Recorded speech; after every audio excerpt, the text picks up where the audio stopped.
Revati, who lives in Gomti village, falls in love with Chandan, who lives in another village, Mahua. One day, Revati secretly meets Chandan outside the village. Chandan, before father gets me married to someone else, let us both run away and get married. I will pack my clothes in a suitcase and come to your village. We will get married there in the Durga temple in your village. If no one comes there much, then it will be fine. Let us both run away. Are you crazy? No one even worship in that temple and you have to get married? Do you know that temple is cursed? If any man or woman of the village worships or does any auspicious work in that temple, his or her body becomes paralyzed and he or she dies on the next day. I don't believe in all these things. These are all superstitions. I have to get married tomorrow itself. I just have to do it tomorrow. If you don't meet me at the temple tomorrow, then I will set you right. Chandan doesn't agree with Revati and they get married tomorrow in that cursed temple. After getting married, Chandan brings Revati to his home and in the evening, Chandan lies down on the cot. His body starts shaking badly. Chandan, you're fine. Why is your body trembling so much?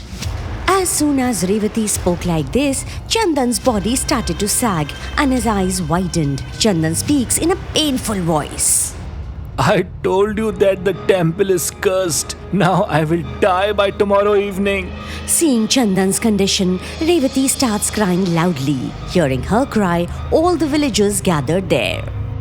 Oh, he has also been paralyzed. If he will marry in a cursed temple, then this was bound to happen to him.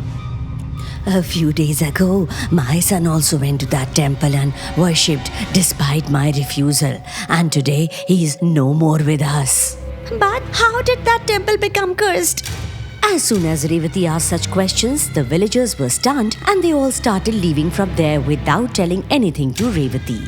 Why doesn't anyone say anything? Because of that cursed temple, people become like this and they get killed. Yet, no one is doing anything. But I will find out why the cursed temple became cursed and I will get my husband cured before tomorrow evening, whatever happens. Hearing Revati's words, Shivang, who lives in the village, comes there and talks to Revati.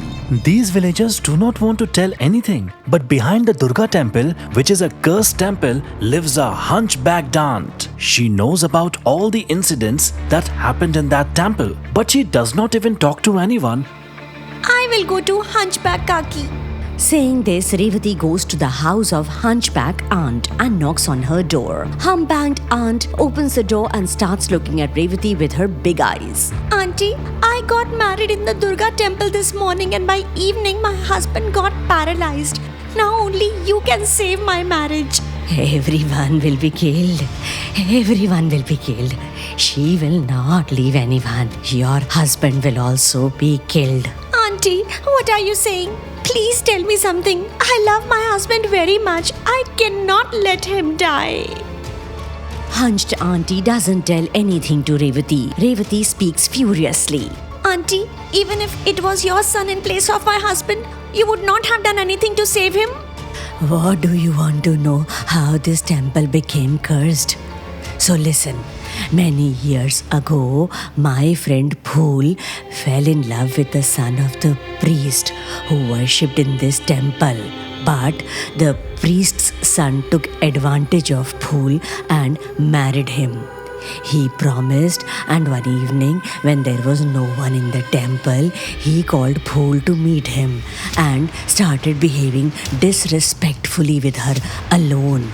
But then suddenly some villagers came to the temple. Before the villagers or Phool could say anything, the priest's son told the family that Phool is trying to coerce him and wants to marry him forcibly. This is what the priest's son says. The villagers got angry and caught hold of Phool and started beating her. After some time, the entire village gathered there and started calling Phool characterless. The poor fool could not bear the shock. She folded her hands and she kept proving her innocence that the priest's son had done wrong to her. In fact, he should be punished, but no one listened to her. the priest's son insulted Phool and hit her so much that her hands and legs became crooked and her eyes fell out. She said while taking her last breath, "After today, whoever does any puja or any auspicious work in this temple will face the same fate as me and will die in agony." Ignoring this, the priest's son performed puja in the temple the next day, and by evening his entire body became paralyzed and he died the next evening. That very day onwards, all the villagers were convinced that Phool was right. Revati, after listening to Auntie, goes to the villager and speaks. "Tomorrow there is going to be a fire offering in the cursed temple to liberate the soul of Phool. If you all want to ask forgiveness of your mistakes from Phool, then definitely come to the offering." Hearing Revati's words, all the people of the village joined the fire offering being held in the cursed temple and also worshipped her by putting a big picture of Phool in the temple. As soon as they do this, the soul of Phool gets liberated. Chandan also gets completely cured and comes to the temple, and after worshipping goddess Durga, he also worships Phool. In this way, the cursed temple gets freed from the curse.